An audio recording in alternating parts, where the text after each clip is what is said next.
Hey, hi, my name is Tim Shaver. I'm with the University of Nebraska-Lincoln at the West Central Research and Extension Center in North Platte, Nebraska. And I will be discussing Section E, how to determine the optimum rate of nitrogen fertilizer. So when we think about developing strategies for putting down the right amount of nutrients, we really want to think about the 4 R's. We want to think about the right rate, the right source, the right placement, and the right timing. Now, these 4 R's are interrelated and have to be adjusted based on some choices, but the major first step is getting the right rate. We want to make sure that we're putting down the correct amount so that we're not over-applying or under-applying, so our crops have what they need to grow, but that we're not putting down so much that we're causing any other issues environmentally by moving, especially nitrogen, into waterways where we don't need them. So the University of Nebraska has developed its recommendation procedure over the last 50 years based on research and experience of the soils faculty. Since corn is by far the major user of nitrogen under irrigation, this chapter will focus primarily on how to determine rates for corn. However, there are other recommendations for basically every common crop grown in Nebraska. So if you'd like to look at those, we have this website here, soiltest.unl.edu. This will give recommendations for every common crop as well as corn, which we'll talk about today. And in addition to that, there are also a lot of NEB guides available for pretty much every common crop and every type of fertilizer that we would put down. And those can be found here at this website, www.ianrpubs.unl.edu. If you go to the ePublic and then the pages, you should be able to find any information you need on any common crop grown in Nebraska for any fertilizer that we might be using. Okay, so the optimum nitrogen fertilizer rate for any field in any year cannot be determined with absolute certainty. There's going to be some rate of error in there, but generally we want to be able to get within a really good estimation of what we're going to need for that crop. Now, there are issues, right? An N rate lower than optimum will increase the risk of lower yields, and selecting an N rate above optimum will be more costly, may not offer any additional yields, and may be lost in the groundwater and cause environmental issues that we'd like to avoid if possible. So in general, this chart here, this table E1, shows the general amount of nitrogen required per unit of crop production for several of the common crops grown in Nebraska. Again, we're focusing on corn for this presentation. And we generally need about 1.2 pounds of nitrogen per bushel.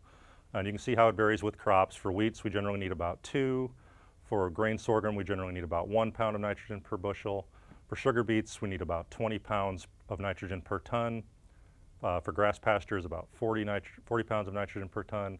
And for brome grass hay, it'd be about 35 pounds of nitrogen per ton. So this just shows you a pretty a broad and general estimation of what we need for nitrogen. Again, we'll be focusing on corn for this particular presentation. So another thing we need to do is, in order to accurately determine how much nitrogen we need to have a good estimation of what our yield goals will be for that particular year. So when selecting an optimum rate of nitrogen fertilizer for corn, we want to make sure that we're being realistic. We'd all like to average 300 bushels of corn per year, but maybe that's not really going to happen. So we need to be realistic. So a really good way to do this is to use the last 5 years and then have an average. So we take the last 5 years' yields, average them together.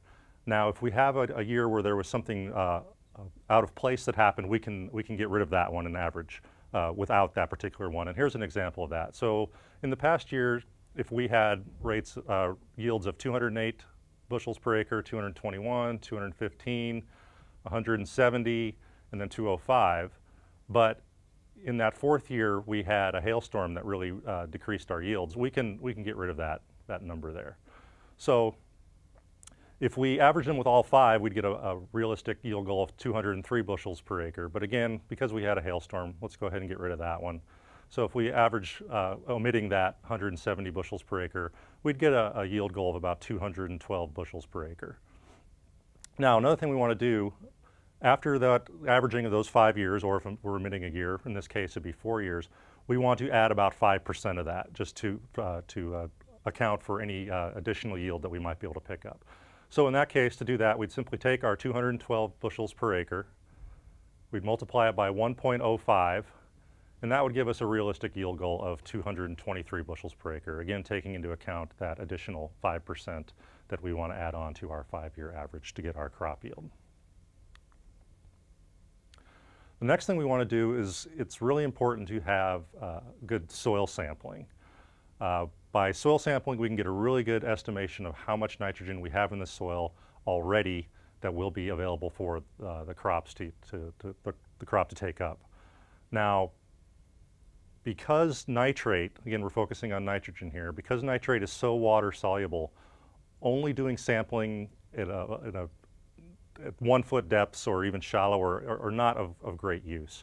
Because that nitrogen can move so well through the soil, it's really important to get as deep as we can to give us a really good idea of what's available in the entire rooting depth of the plant. Now, so for corn, obviously we'd want to go deeper than other plants because corn generally roots deeper. So these are things that we really need to take into consideration. So with this chart here, it's showing how much nitrogen may be available in the soil by depth. So if we only sample down to 8 inches, we might only find, around 30 pounds of nitrogen in the soil. And that's going to change based on what kind of irrigation we had. If we had a sprinkler system, it might move down a little bit, not quite as far as with the furrow system. So you can see as we go deeper, we can really start to pick up how much nitrogen is in the soil, especially if we have a furrow irrigated system, which can really move that nitrate down.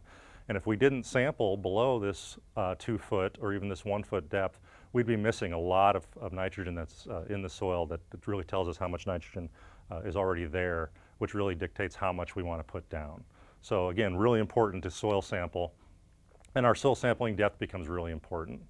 So generally, we would go to about a 0 to 8 inch depth if we're just looking at general fertility things such as organic matter, pH, phosphorus, potassium, zinc.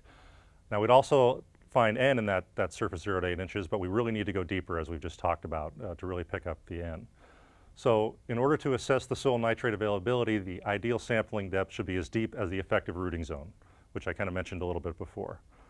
But again, we really need to be practical, right? We can't just go out there and sample to 6 feet everywhere. It's a significant time commitment and a significant monetary investment to be able to do that. So we need to be practical as well. So generally, samples taken to a depth of 3 foot or greater are acceptable for corn, wheat, and sugar beets. However, the estimate of available soil residual N will be more accurate by using a greater soil sampling depth, as we talked about. So we really try to recommend going to at least 4 feet when we're talking about corn, getting a good sample down to 4 feet. In some cases, we've even gone as deep as 6, but we really think that we'd like to get to 4, with the minimum being about 3 feet for corn. But we really want to try to get to that 4 foot depth. So we also need to think about how many cores we're going to collect, right? So we really need to have a good idea of the variability that we have in our field, which will really help us determine how many cores we need to collect, because we really need to account for the variability in the soil types, because that's really going to dictate how much nitrogen is available and how much nitrogen can be held in the soil based on those different soil types. So the University of Nebraska does have 2 publications on soil sampling, one for traditional soil sampling and one for precision agriculture. For the traditional approach, we really recommend that a core be collected on areas of no larger than 40 acres. So we'd want to have an area where a sample is collected no larger than 40 acres to make sure that we're not, make sure that we're accounting for that soil variability that I just talked about. Another thing we'd like to do is we'd like to divide our fields according to patterns of the cropping history, again trying to take into account the variability that we have in that area. So we'd want to take into account our cropping history, our topography, our soil type, and any reason that we'd see any other kind of differences in the field. Now from each area that we collect samples, we want to do a minimum of 10 cores at the 0 to 8 inch depth, and for that general fertility status that I just talked about.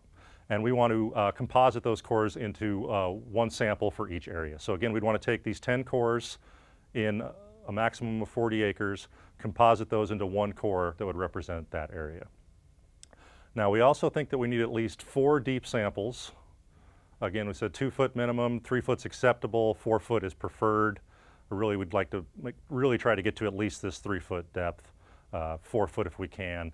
And each of those should be collected and composited into one sample as well. Now, there are different requirements with different NRDs, so make sure you check with your NRD for specific requirements on how deep the sampling needs to go and how many samples need to be collected for each area. Okay, so once we have the samples, how do we use the soil nitrate nitrogen values in the soil test? So the amount of N in the soil is related to a combination of several management practices and climatic conditions. Each of the following can contribute to a greater or lesser amount of residual nitrate.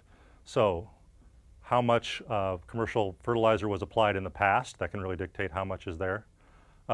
Whether or not biosolids, manure, sludge, compost, etc. have been added to the soil, that will dictate how much soil nitrate there might be out there. The previous crops, so some crops are going to remove more soil nitrogen than others. Precipitation's a big one.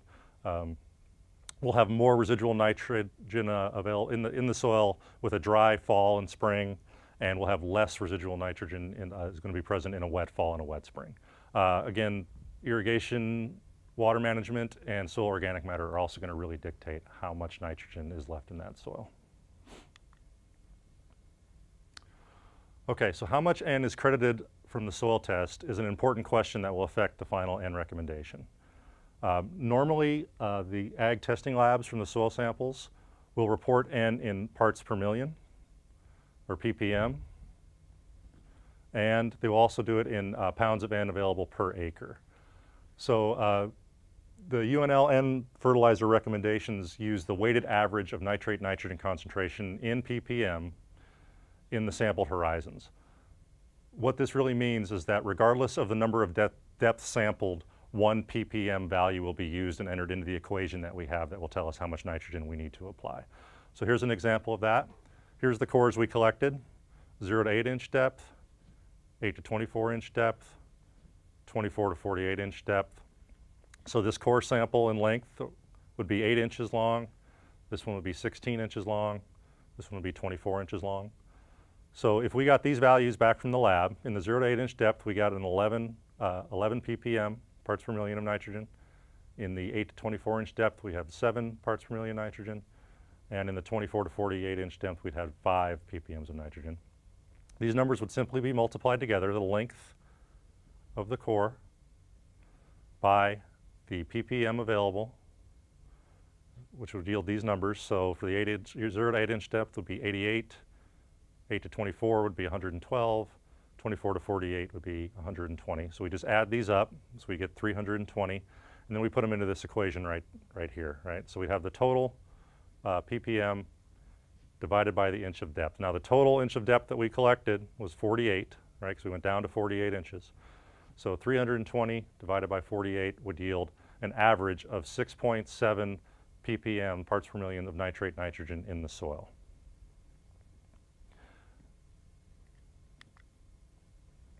Now, if we think about the soil, there's about 3.6 million pounds of soil in an acre foot. So if we're sampling to 4 feet, that would weigh about 14.4 million pounds, okay?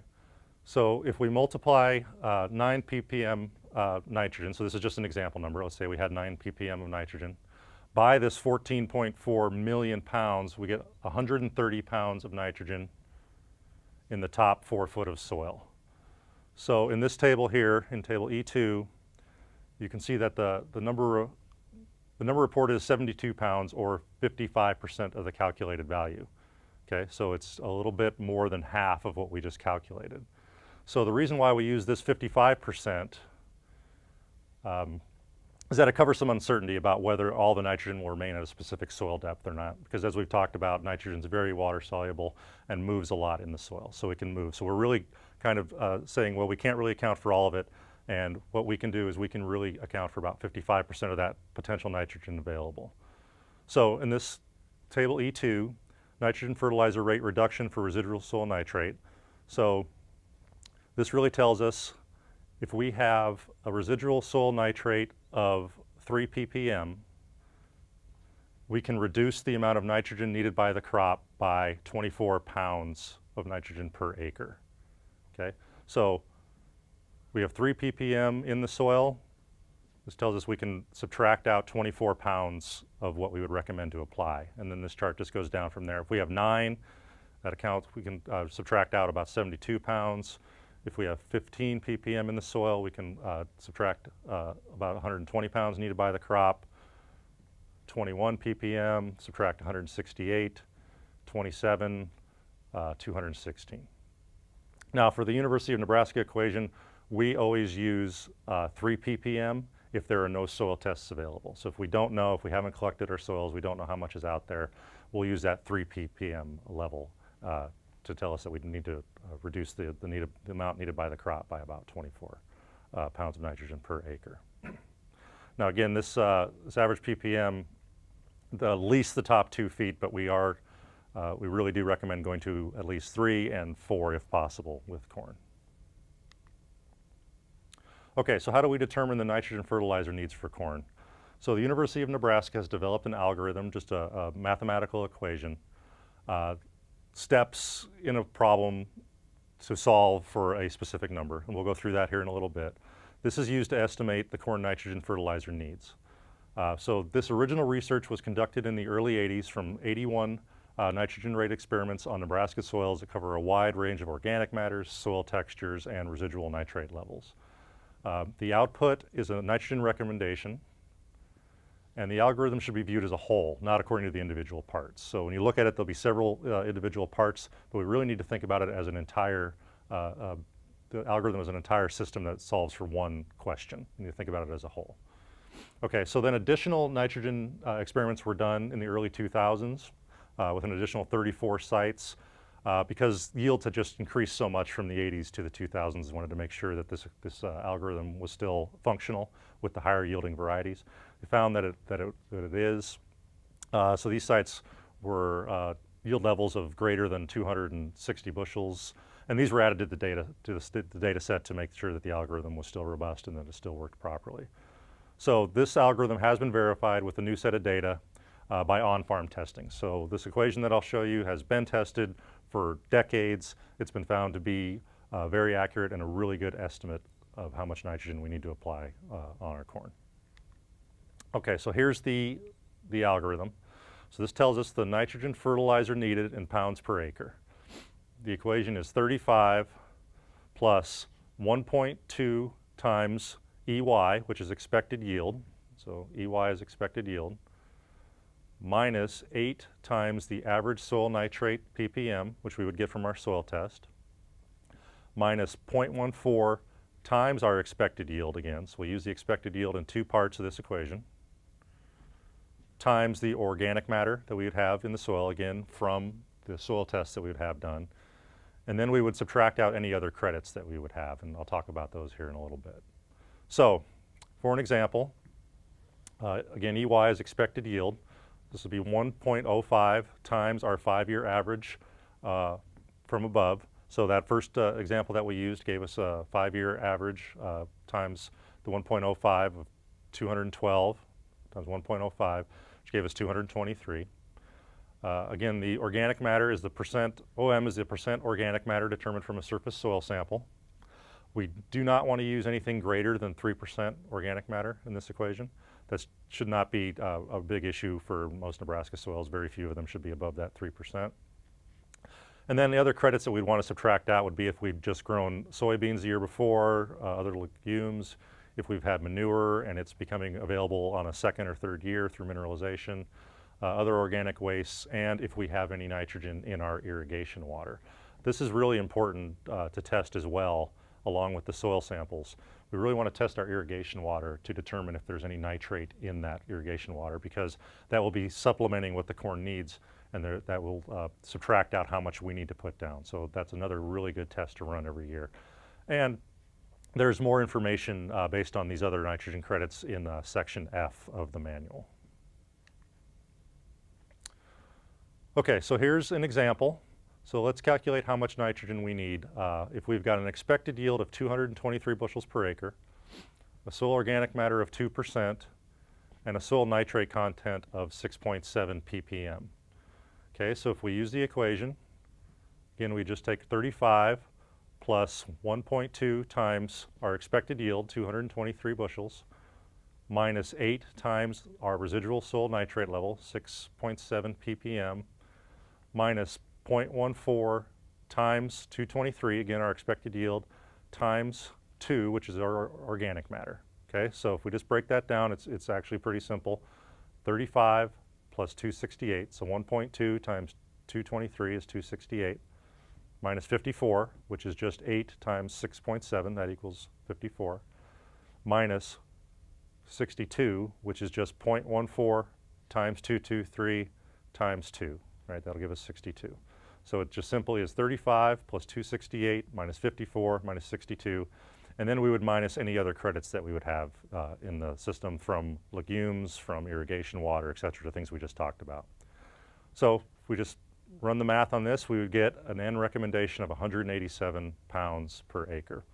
Now this is assuming that there aren't any other credits that we talked about. We're not going to subtract out for irrigation water or for legumes or for manure. So if there are no other credits for this particular example with these particular values from our soil samples and from our expected yields, we would want to put down 187 pounds of nitrogen per acre. Okay, so in the next chapter, procedures for including the other N sources are presented using a set of examples. So showing you how to develop how much credit to give for those specific things we've just talked about are gone through in more detail in the next chapter. And then there's also a video clip to show how to use a spreadsheet that can help you determine all these things at this website listed right here. Okay, so that was just a quick presentation on how to determine nitrogen recommendations in corn. Again, there are other algorithms and other charts and other ways to determine different nutrients for different crops, most common crops grown in Nebraska. So if you're looking to do phosphorus recommendations, micronutrient recommendations, there's a lot of other materials to do those as well. Again, we focused on nitrogen for this particular chapter and on corn, but again, we can look at all those other sources that can tell us how much nitrogen to apply for all the other crops in Nebraska as well. So with that, thank you very much.